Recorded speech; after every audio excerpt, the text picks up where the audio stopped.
مفتی عبداللطیف گنگوہی رحمۃ اللہ علیہ ایک مرتبہ گھر کی عورتوں کے ساتھ رشتہ داروں کے پاس جا رہے تھے شادی میں شرکت کے لیے. اس زمانے میں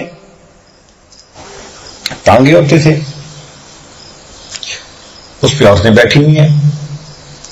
کہنے لگے کہ راستے میں کچھ ڈاکو جو تھے انہوں نے ٹانگے کو گھیر لیا. تعداد میں زیادہ تھے, مفتی صاحب اکیلے, باقی سب عورتیں اور ڈاکو 4-5. تو کہنے لگے ان کی نیت کا مجھے پتہ تو چل گیا. میں نے دل میں سوچا کہ اگر میں ان سے کو مقابلہ بھی کروں گا تو یہ مجھے تکلیف بھی پہنچائیں گے اور عورتوں سے زیور چھین کے بھی لے جائیں گے, الٹا بے پردگی بھی ہوگی. تو میں نے ان کو کہا کہ بھئی تم آرام سے کھڑے ہو جاؤ, بتاؤ تمہیں کیا چاہیے. ان کا جی ہمیں مال سونا پیسہ چاہیے. میں نے کہا بھئی ہمارے پاس جو کچھ ہے ہم تمہیں دے دیتے ہیں, تم عورتوں کو بے پردہ نہ کرو. ان کا ہمیں سے کیا غرض ہے. وَمَا لَنَا فِي بَنَاتِكَ مِنْ حَقٍّ وَإِنَّكَ لَتَعْلَمُ مَا نُرِيدُ. ہمیں تو پیسہ چاہیے. کہنے لگے عورتوں کو انہوں نے سب کو فرما دیا کہ جو زیور ہے تم سب کچھ دے دو.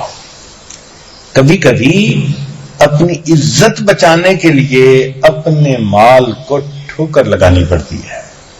مومن کی یہ شان ہے, اس کی عزت زیادہ اہم ہے بنسبت مال کے. مال تو آنی جانی چیز ہے.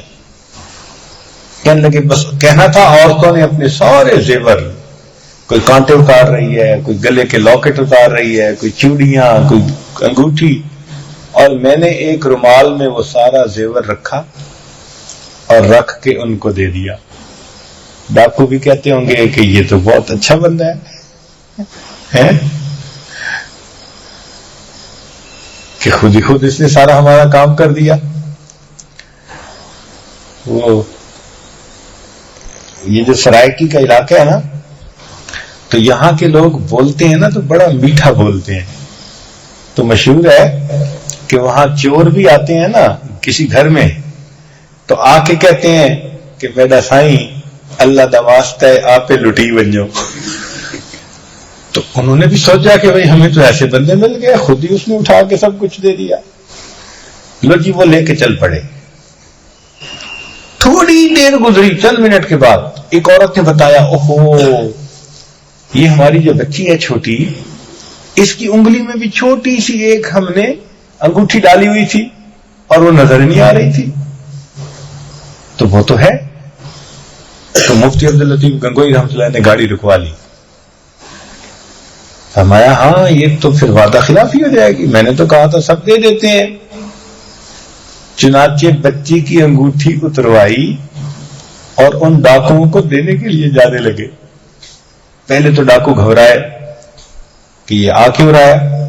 پھر انہوں نے کہا ہم زیادہ ہیں, نحن عصبہ, تھوڑے سے ایک ہیں, نمٹ لیں گے. مفتی صاحب کے آنکھوں میں آنسو. بھئی میں نے کہا تھا کہ ہم سب زیور تمہیں دے دیں گے اور ہمیں دھیان نہیں رہا, اور چھوٹی بچی کی انگلی میں یہ انگوٹھی تھی, یہ لے لو. مفتی صاحب کے اس عمل کا ایسا اثر ہوا کہ ڈاکوؤں نے سوچا کہ یہ بندہ اپنی بات کا اتنا خیال کر رہا ہے جو ہم سے کی ہے, اور ہم نے بھی تو اپنے خدا سے عہد کیا ہوا ہے, ہم قیامت کے دن کیا جواب دیں گے. لہذا ان سارے ڈاکوؤں نے توبہ کی اور حضرت کو سارا زیور واپس بھی لوٹا دیا. حضرت سے بیعت ہو کر مرید شاگرد بھی بن. الصدق ینجی والکذب, سچ ہمیشہ نجات دیتا ہے بندے کو.